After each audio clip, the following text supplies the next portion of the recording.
سیاست کا ایک بہت پورٹنٹ حصہ رہا ہے. صحیح. ہمارے ساتھ بیرسٹر عامر حسن صاحب پاکستان پیپلز پارٹی سے موجود ہیں ٹیلی فون لائن پر. جی جی صاحب کیسے ہیں آپ؟ ٹھیک ہیں؟ خیریت سے ہیں؟ جی اللہ کا شکر. آج بڑی اچھی پریس کانفرنس ہوئی. بلاول صاحب نے کہا کہ ہم نے سوچنا ہے کہ کب تک ہم اسے ربر سٹیمپ بنائیں گے. شہباز شریف صاحب نے بھی بہت سے اعتراضات کیے، بہت سی باتیں کی، لیکن بلاول صاحب کی خاص طور پر یہ بحث ہوئی کہ ججوں کے تقرری کے طریقہ کار کو جو ہے نا تبدیل کیا جائے. کیا کہیں گے ان باتوں پہ آپ؟ میر صاحب دیکھیں، ایک تو ججز کی تقرری کا جو طریقہ کار پاکستان پیپلز پارٹی نے 18ویں ترمیم کے اندر متعارف کروایا تھا، اس میں پارلیمان کو کلیدی حیثیت حاصل تھی.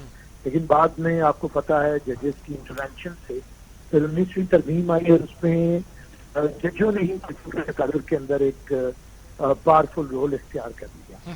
آج یہ وکلا کے سب سے بڑے فورم پاکستان بار کونسل کی طرف سے آل پارٹی کانفرنس تھی، اور یہ وکلا چاہتے ہیں، لیگل فیٹرنیٹی چاہتی ہے کہ جو ججز کا تقرر ہے اس کے اندر سب سے اہم رول پارلیمان ادا کرے، اور اس کے بعد جو وکلا کے بار کاؤنسلز ہیں ان کا وہ سول سوسائٹی ہو.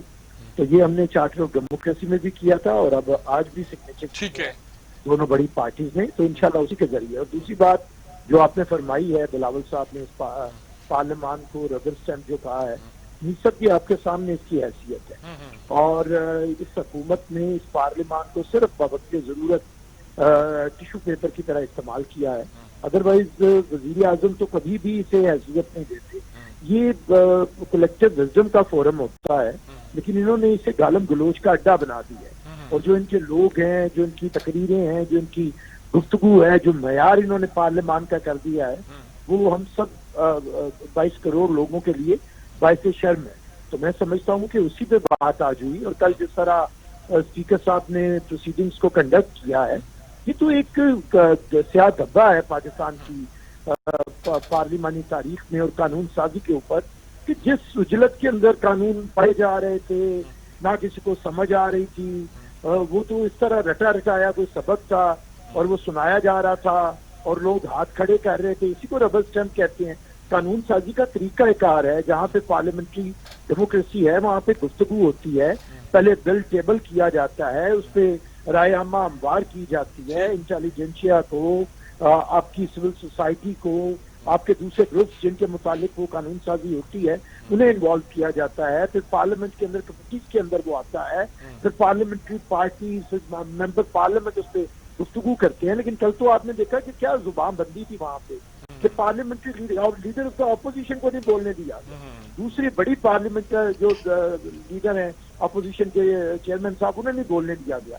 تو اب یہ ہم نے فیصلہ کرنا ہے، اور اس میں میرے خیال سے بڑا فیصلہ پی ایم ایل این کو، بالخصوص میاں شہباز شریف صاحب کو کرنا ہے.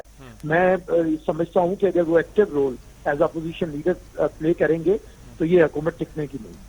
بہت شکریہ آپ کا جی، بہت مہربانی. آپ نے بہت تفصیل کے ساتھ ان باتوں کی وضاحت کی. دیکھیں میں ایک بات ابھی وہ کہتے جو پرانی بات آپ کر رہے تھے گوال منڈی کی، اس میں مجھے ابھی یاد آئی ہے، وہ میں ایڈ کر دینا چاہتا ہوں. جی دیکھیے یہ بات فخر سے کچھ لوگ بیان کرتے ہیں کہ وہ اندرون لاہور کے رہنے والے ہیں. عمران خان کے دوست سلو یوسف صلاح الدین بالکل، وہ جو تھے انہوں نے اپنی حویلی وہاں اب بھی مینٹین رکھی ہوئی ہے. اور اس حویلی کی اتنی اہمیت ہے کہ جب کوئی ایلیٹ لوگ باہر سے آتے ہیں تو ان کا کوئی فنکشن وہاں کرنا، اس علاقے میں ان کو لے کے جانا ایک بہت بڑی ایک لاہور کی عظمت گنی جاتی ہے. یہ ہماری تہذیب کی نشانی ہے. اور گوال منڈی تو پھر اس اندرون شہر سے باہر ذرا ماڈرن عہد کی بستی ہے، اور اس کا بھی کلچر وہاں سے ملتا جلتا ہے اور بہت تہذیبی کلچر ہے یہ. اور اس علامت کو آپ نہیں سمجھتے اور ایچیسونین بن جاتے ہیں، تو ایچیسونین کے بارے میں ہمارے ملک لوگوں کی رائے کوئی بہت زیادہ اچھی نہیں. اچھا سجاد میر صاحب، میں یہیں پر یعنی کہ اب اپوزیشن تو اکٹھی ہو گئی ہے، پری اے پی سی بھی آپ نے بھی ذکر کیا اور انہوں نے بھی کہا کہ یہ اے پی سی ہے.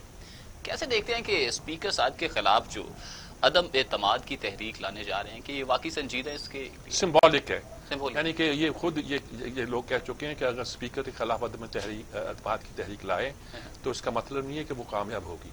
اس کا مطلب ہے کہ ہم پبلکلی کہہ رہے ہیں کہ اپوزیشن آپ سے ناخوش ہے. ہم پبلکلی کہہ رہے ہیں کہ آپ غیر جاندار نہیں ہیں. ہم پبلکلی کہہ رہے ہیں کہ آپ اس نشست کے فٹ نہیں ہیں. اور یہ اس کے بعد یعنی کہ اس تحریک کے آنے کے بعد وہ جو فیل بھی ہو جائے گی، ناکام بھی ہو جائے گی، اس کے بعد اسپیکر کی وہ جو حیثیت غیر جاندار کی تھی وہ نہیں رہے گی. اور ہو سکتا ہے کہ تقریروں میں جو ان کے لیے عزت و احترام شو کی جاتی ہے اس کے بعد اپوزیشن کے لہجے میں وہ عزت و احترام نہ رہے. کیونکہ وہ انہیں متنازع قرار دیں اور ڈسپیوٹڈ ایک پرسنالٹی بنا دیں، اور یہ بات کوئی ایک پارلیمنٹ کی ایک سموتھ رننگ کے لیے اچھی نہیں ہوتی. صحیح. اعجاز صادق پرانے ہمارے اسپیکر تھے، انہوں نے تو جو پی ٹی آئی جو تھی انہوں نے استعفے دے دیے تھے، انہوں نے روک کے استعفے رکھے. قبول نہیں کیے. بالکل. یہ بڑے یعنی حوصلے کی بات تھی.